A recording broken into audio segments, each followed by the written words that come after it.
tusiima nnyo mwenna abakoze mu bwannakyewa okuyimirizaawo Obwakabaka naddala mu mbeera gye tulimu ey'obutasolooza musolo ate nga ebyandivuddemu ensimbi okuyimirizaawo emirimu gyaffe tebinatuddizibwa. Twebaza bannaffe abali mu masaza ga Kabaka mu nsi ez'enjawulo olw'obuwagizi obutali bumu. Mwebale nnyo, mwebalire ddala.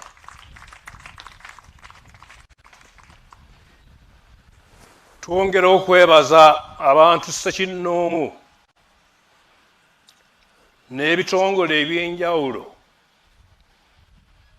ebitukwatiddeko mu kulwanyisa obwavu, endwadde naddala siriimu, fistula n'endala.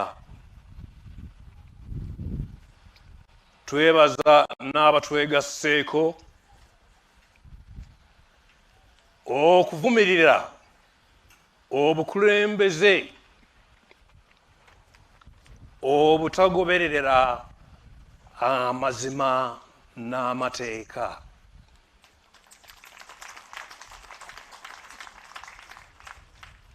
Tukubiriza nnyo abazadde okugunjula obulungi abaana, okubasomesa basobole okuvuganya obulungi mu nsi yaffe eno ennungi. Tuvumiridde nnyo obutabanguko mu maka awamu n'okusosola abaana abawala mu ngeri ez'enjawulo. Tusiimye ntakeera omulimu omunene ennyo ogukoleddwa abavubuka mu kulwanirira n'okuyimirizaawo Obwakabaka.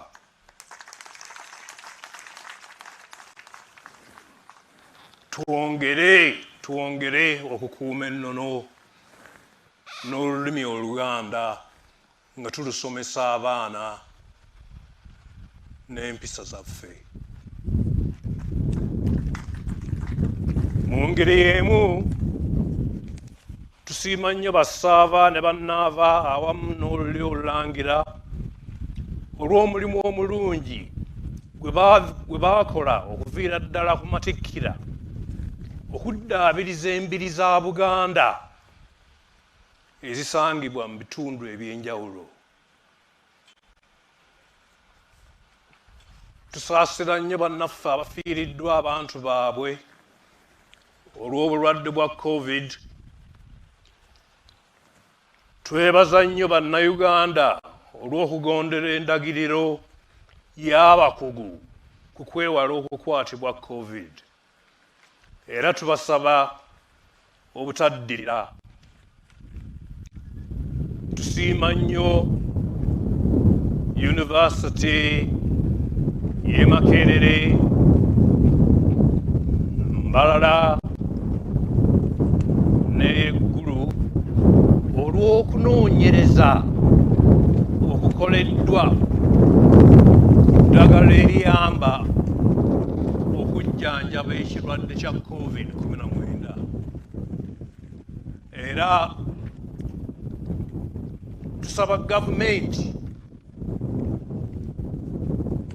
okwongera ku mutemwa gw'ensimbi okuyamba bannassaayansi kibasobozese okunoonyereza n'okuvumbula eddagala erinaalwanyisa obulwadde buno.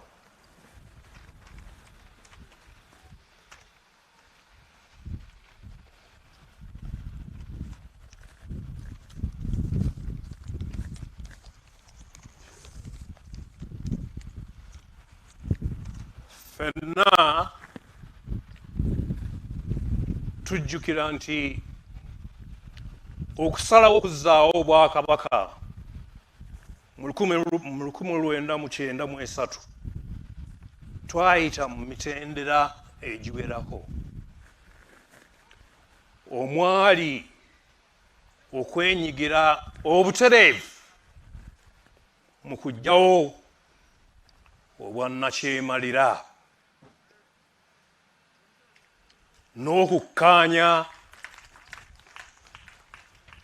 n'okukkaanya ku bukulu bw'obukulembeze obw'ennono mu nkulaakulana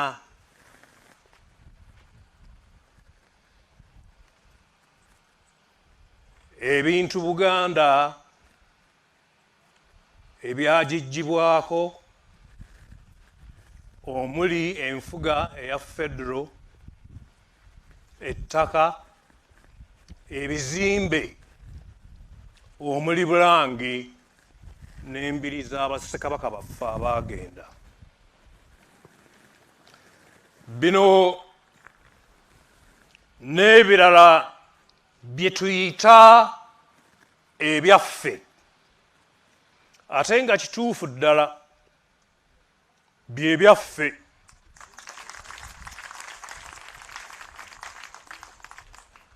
Tewali kkubo ddala lyonna lye tukutte okuggyako okuteesa n'okujjukiza abakulembeze baffe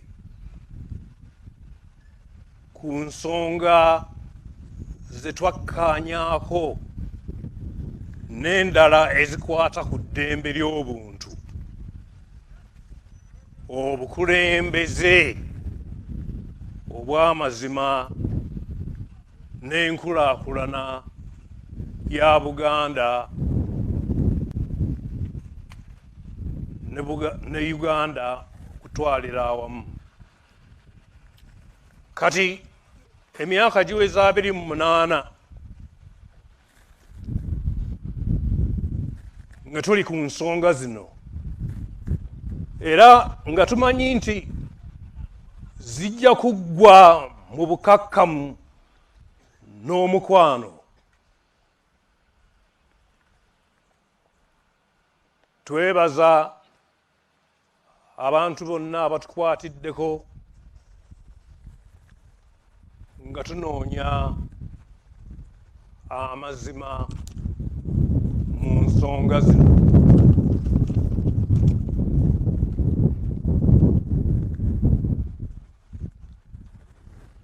Era tubakubiriza obutakoowa okutuusa nga tutuuse ku mazima n'obwenkanya mu Uganda ey'awamu.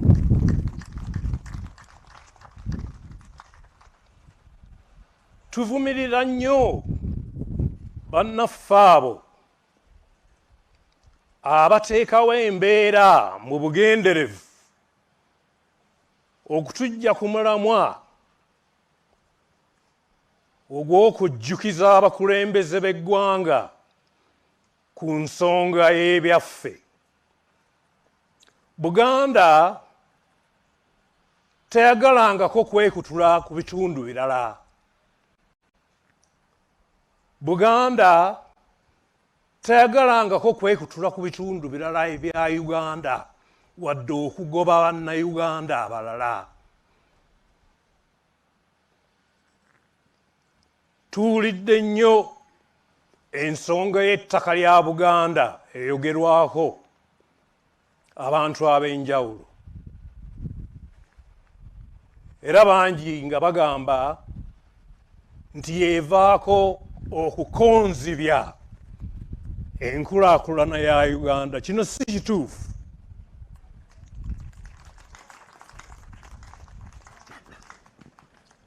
Abakola kino bagenderera kunafuya Bwakabaka. Ebintu nga bino bituleetera okunakuwala n'okwebuuza ebibuuzo nga bino. Lwaki ettaka ly'ebitundu ebirala lyo tiryogerwako.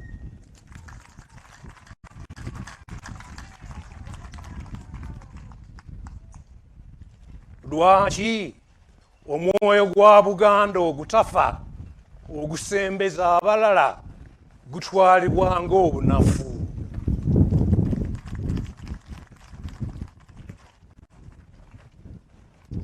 Kankiddemu olwaleero nti tetujja kukoowa n'omulundi n'ogumu okujjukiza gavumenti yaffe nti okufaanana nako n'ebitundu ebirala bya Uganda, Obwakabaka bwa Buganda bulina ebintu byabyo ebitasaana kuteekebwako bukwakkulizo.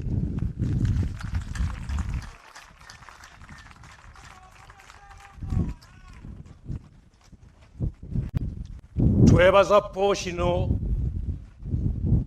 n'abaami ba Ssaabasajja okuva mu Buddu olw'okutukyaza n'amakulu amayitirivu ge mutuwadde.